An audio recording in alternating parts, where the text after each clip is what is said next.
Valerie, why are you sitting there? I don't remember inviting you, she sneered when she spotted me at Madeline's wedding, her voice dripping with disdain. Madeline's next words cut deep. Get out of here, you unemployed loser. You're just here to embarrass me. Her cruelty shattered any lingering goodwill I had harbored for her.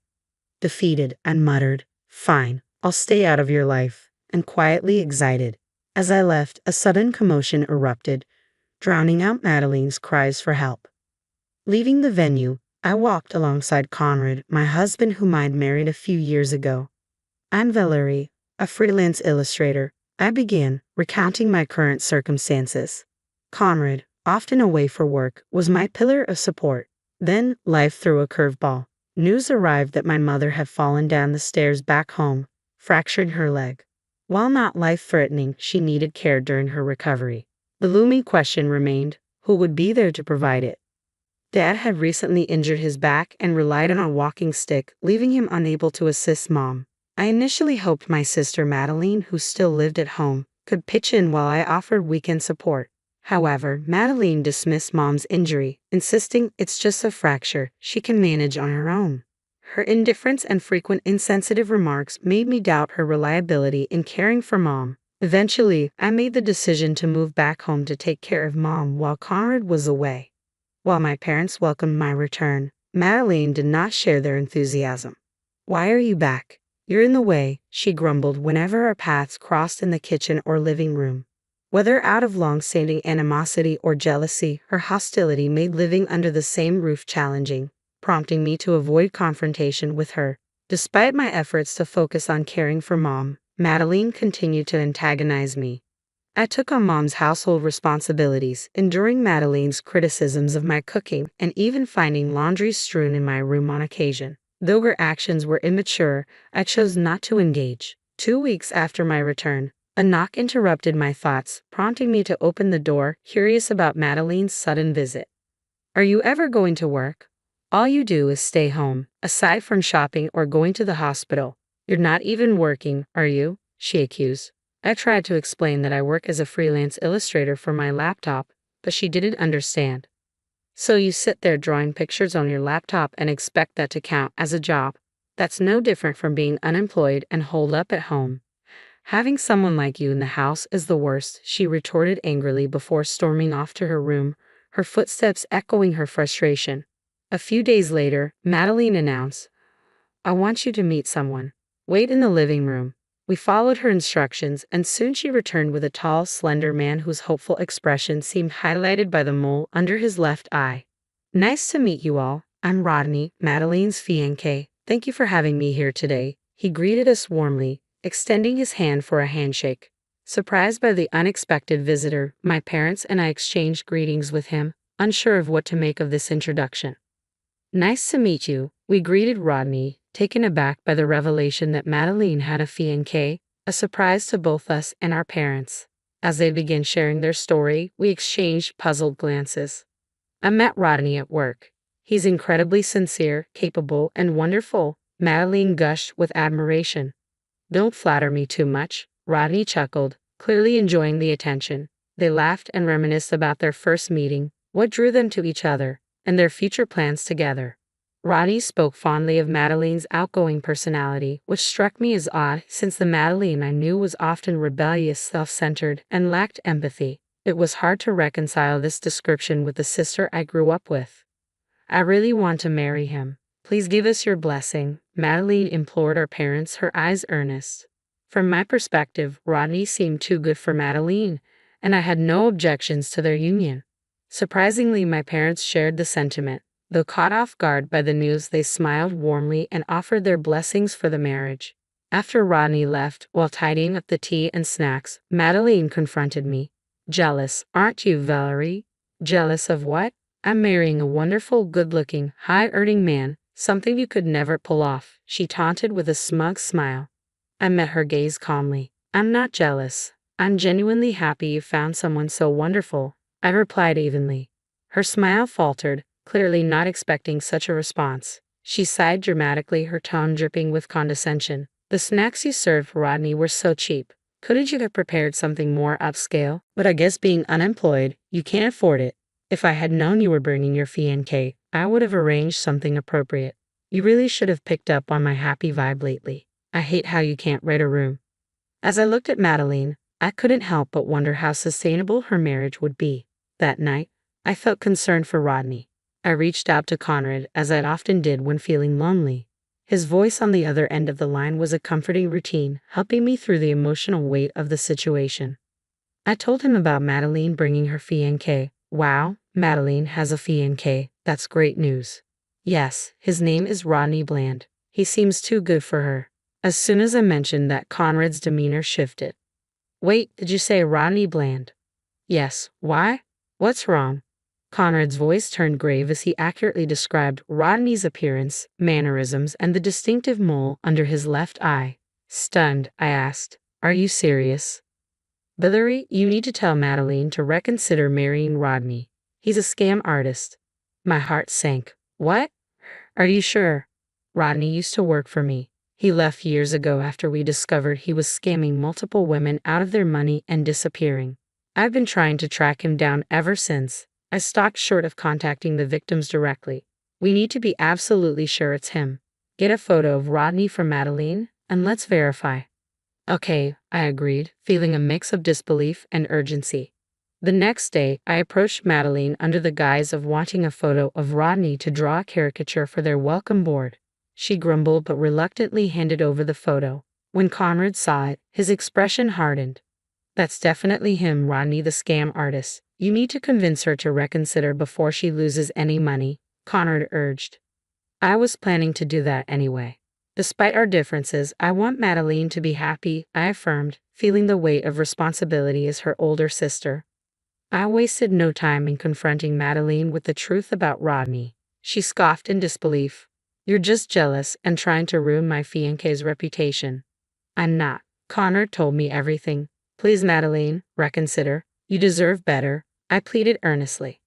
I persisted in my efforts to persuade her daily, but each attempt only fueled her anger. She refused to listen, and her animosity towards me grew. I even enlisted our parents to reason with her, but when Madeline realized it was at my behest, her hostility intensified. She began to harass me openly, bursting into my room to berate me for being unemployed or banging on my door to disrupt my work. Despite neighbors' complaints, their hostility towards me persisted unchecked. I had reached the end of my patience and goodwill as her sister. While some might argue, she's your only sister, you should keep trying. There's a limit to what I can do for someone who refuses to listen and continually harasses me. I resigned myself to seeking advice from Conrad and my parents on how to proceed. On the day of the wedding, I arrived with a modest wedding gift and entered the opulent venue. The setting was grand, the food lavish, and Madeline's friends and relatives were already immersed in the celebration. As I observed the sumptuous spread being served, I noticed something unsettling. No drinks had been offered to me while my parents were enjoying a full-course meal nearby. When I queried the staff, they promised to check on it and disappeared. Moments later, Madeline, resplendent in a pristine white wedding gown, approached me, the click of her heels echoing in the grand hall. Valerie, why are you sitting there? I don't recall inviting you, she remarked coldly. Not just myself, but also my parents, the guests, and even the staff turned towards Madeline in astonishment. The lively venue, alive with chatter just moments ago, fell into an eerie silence, punctuated by hushed murmurs. Despite being the focal point of this negative attention, Madeline regarded me with a smug expression. You have the nerve to show up here after insulting my fiancé? Unbelievable. Oh, but I guess being unemployed means you don't understand basic manners, she sneered. My parents, standing beside me, intervened. Madeline, stop this. It's your wedding day. Ignoring their pleas, Madeline persisted. How can I enjoy my wedding if people know my sister is unemployed? Just leave, you're embarrassing me. With a heavy sigh, I rose from my seat. After sharing a concerned glance with my parents, I met Madeline's gaze squarely.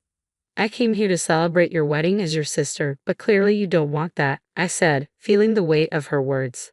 It's a shame. Who wouldn't want to be supported by someone who's unemployed like me? Fine then, I'm leaving. One more thing. Are you absolutely sure you won't regret this if I walk out that door? Because if I do, it might be the end of our sisterhood. Perfect, she responded, cutting me off. Just go. It's better this way. Any remaining affection and love for her vanished in that moment. Fine, I told Madeline firmly. Consider us done. Don't contact me again. As I walked away, I could hear Madeline arguing with her parents behind me, but it was no longer my concern. Pulling out my phone, I dialed Conrad's number. You can come in now, I said quietly. There's no need to wait any longer. Understood, Conrad replied, his voice steady as he relayed the message. Moments later, a group of women who had been waiting outside rushed into the venue. Get him, Rodney. Don't let him get away. Outside, the echoes of angry shouts and gasps from the surprised guests reached me. Moments later, the door burst open, and Rodney, the groom, dashed out, his face drenched in sweat. He attempted to flee, but Conrad, strategically positioned nearby, swiftly apprehended him. Got you, Rodney. You're not going anywhere, Conrad declared firmly. Conrad, what the hell? Madeline's furious voice cut through the commotion as she and a group of women hurried over to confront the bewildered Rodney. Are you trying to ruin our wedding? Get away from me, Conrad. Madeline lashed out, lunging at him, but I intervened, grabbing her arm to restrain her. Startled at first, Madeline's expression quickly twisted into rage as she turned on me, seizing my collar. This is your doing, isn't it? You're despicable. How many times did I warn you to stay out of my business, especially about Rodney? As I spoke, I turned towards Rodney and gestured towards the group of women surrounding him. Rodney here has been dating these women and scamming them out of their money. They're planning to take legal action against him. What? Are you kidding me? This isn't a joke, Madeline, I said sternly, looking at Rodney, who avoided eye contact, clearly uneasy. Madeline, stunned, muttered, Rodney, you can't be serious. Rodney, visibly shaken, looked down and attempted a smile as he addressed the women around him. Why bother with lawsuits? Let's settle this. I'm about to marry a wealthy woman. I can compensate you, right? Me?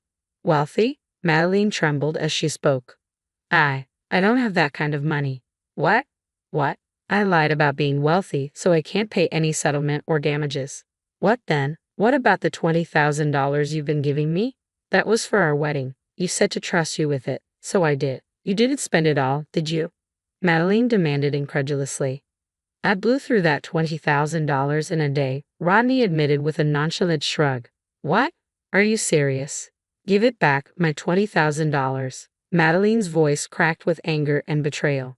The exchange left everyone present dumbfounded. Rodney, exposed as a scammer who exploited women for money, and Madeline, revealed to have deceived about her wealth to secure their marriage. It was a surreal match indeed. The guests who had gathered due to the commotion reacted with whispers and wide-eyed disbelief. After a heated argument with Rodney, Madeline noticed the attention and erupted in frustration. What are you all staring at? Get out. The wedding is over. Just leave your gifts and go, she commanded, motioning for the staff to escort the guests out. Then, in a sudden change of direction, she rushed over to me. Valerie, you were right. If only I had listened to you, none of this would have happened. I'm sorry. Please help me, Madeline pleaded, her tone more desperate than sincere. But her words rang hollow, and Conrad, standing beside me, silently shook his head. I nodded in agreement, pulling away from her touch. I told you, we're done. We're strangers now. I won't help you, I asserted firmly. What? How can you say that, Valerie? You're abandoning your own sister, Madeline protested, her voice tinged with disbelief and desperation. I don't have a sister anymore. Goodbye, Madeline. Let's never cross paths again, I replied, turning away from her. Wait, Valerie, please. Ignoring her cries, Conrad and I left the venue. Later, through my parents, I learned about Madeline and Rodney's fate. Madeline was disowned and expelled from the family home, forced to move in with Rodney due to their legal marriage. Rodney faced lawsuits from the women he had deceived, leading him to take out loans to settle the debts. The strain of financial ruin ultimately shattered their marriage, ending in divorce. Now both destitute, their once promising union had crumbled. About 6 months after Madeline's ill-fated wedding, my mother's fracture healed, and life resumed its usual pace. My temporary assignment concluded, and I returned home, visiting my parents periodically. A year later, Conrad and I welcomed our first child, blessed with the support of our loving families.